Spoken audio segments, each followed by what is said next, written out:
जवानी की पहली बारिश सी थी वो। तान्या एक नाजुक बेल की तरह जो बस जमीन छोड़कर हवा को महसूस कर रही थी।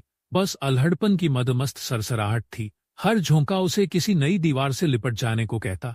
हर स्पर्श में एक जादू सा लगता। जिसे जरा भी सहारा मिला उसी से जैसे दिल का रिश्ता बना लिया उसने। अभी अभी उसने खुद को जानना शुरू किया था। आईनों से दोस्ती हो गई थी। कोई नशा था उस पर, ना शराब का न इश्क का, बस उम्र का पहला खुमार था। और वो बस बहती जा रही थी अपनी ही मस्ती में। आईने में खुद को कई कई बार देखना, उभरते अंगों को देखकर मुस्कुराना और अकेले में उभारों को हल्के से छूना और मस्त हो जाना। नहीं संभाल पा रही थी वह अपनी भावनाओं को। अब तो बस वह समा जाना चाहती थी किसी की मजबूत बाहों में। यह क्या, तू हर समय आईने के सामने खड़ी रहती है? स्कूल नहीं जाना है क्या? इम्तिहान सिर पर है। अचानक मम्मी की आवाज से तान्या चौंक गई। अरे मम्मी, जा रही हूँ, तान्या ने कहा और आईने में अपने आप को देखकर मुस्कुराती हुई यूनिफॉर्म की कमीज ठीक करने लगी और लंच बॉक्स स्कूल बैग में रखते हुए कहा, bye mummy, love you. School में तान्या की फ्रेंड मिशा ने उसके दमकते हुए चेहरे को देखते हुए कहा, आज तो देखना कि तरुण सर तुझे ही ताड़ेंगे, नजरें नहीं हटेंगी उनकी तुझ पर से। तात्या ने आहें भरते हुए कहा, बोली, यार मैं तो कब से उन्हें लाइन दे रही हूँ, काश एक बार नजरें इनायत कर लें, इस बंदी पर तो लाइफ बन जाए यार। दोनों हंस पड़ी और क्लास में चली गई। क्लास चल रही थी, सभी लड़कियां नोट्स लिखने में मगन थी, लेकिन तान्या की आंखों और दिल कहीं और ही थे। तरुण सर हिस्ट्री पढ़ाते थे। तान्या अब उनके आने का बेसब्री से इंतजार करने लगी। सर की आवाज सुनते ही तान्या के कानों में सीटियां बजने लगी। शरीर को एकदम टाइट करके पैर पर पैर चढ़ाकर वह ऐसे बैठी जिससे स्कर्ट से उसकी दूधिया थाइस साफ नजर आ रही थी। सर की निगाहें एक बार उन्हीं पर जा टिकी, लेकिन जल्दी ही उन्होंने खुद पर काबू करते हुए पढ़ाना शुरू कर दिया। तान्या का बार बार पहलू बदलना और अपनी जुल्फों से खेलना सर को खुला आमंत्रण लगा। उन्होंने भी क्लास खत्म होने के बाद नव्या को बुलाया। तान्या की तो धड़कनें आपे से बाहर हो गईं। वह सर के पास पहुंची।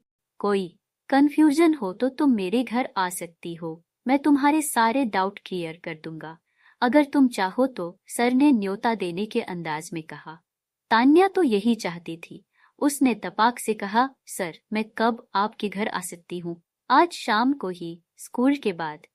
सर आज तो मुश्किल होगी क्योंकि मम्मी को बताकर नहीं आई हूँ, कल शाम को आऊँ क्या? तान्या ने पूछा।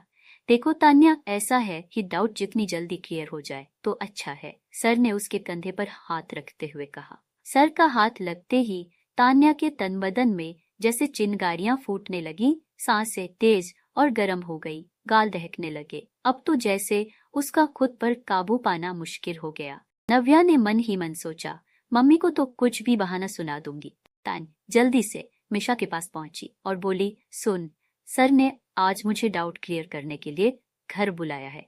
तू मेरी मम्मी को बता देना कि वीक स्टूडेंट्स की एक्स्ट्रा क्लास है तो मैं 2 घंटे लेट हो जाऊंगी। तान्या ने उसे आंख मार दी। स्कूल के बाद तान्या धड़कते दिल से गेट के बाहर निकली। कुछ दूर चलने पर ही सर की कार दिखाई दी। तान्या तुरंत गाड़ी में बैठ गई। बी रिलैक्स, सर ने कहा और उसकी ताइज को सहला दिया। तान्या का शरीर कंपा गया। सर ने तान्या का हाथ कसकर पकड़ लिया और कहा, तुम्हारी बेचैनी मैं समझ रहा हूँ, सब्र करो, बस घर पहुंचने ही वाले हैं, फिर तुम्हें बहुत प्यार करूंगा। तान्या ने उनके गालों को चूम लिया। गाड़ी पार्क करके सर तान्या को घर के भीतर ले आए। दरवाजा बंद कर दिया और पलटते ही तात्या को बाहों में भर लिया और उसके लिप्स को जी भर के टेस्ट किया। तान्या तो पहले ही बेकाबू हो चुकी थी। उसे तो बस आज बारिश जैसे बरसाना था। तरुण को पकड़कर अपने शरीर पर गिरा लिया और बेतहाशा चूमने लगी। तरुण के हाथ उसके उभारों पर थे जिन्हें वह कसकर भींच रहे थे। तान्या को एक मीठा मीठा मीठा दर्द हो रहा था। उसकी सिसकारियां निकलने लगी। तरुण को तो कोरा बदन मिला था, सो वे भी उसका पूरा मजा लेना चाहते थे।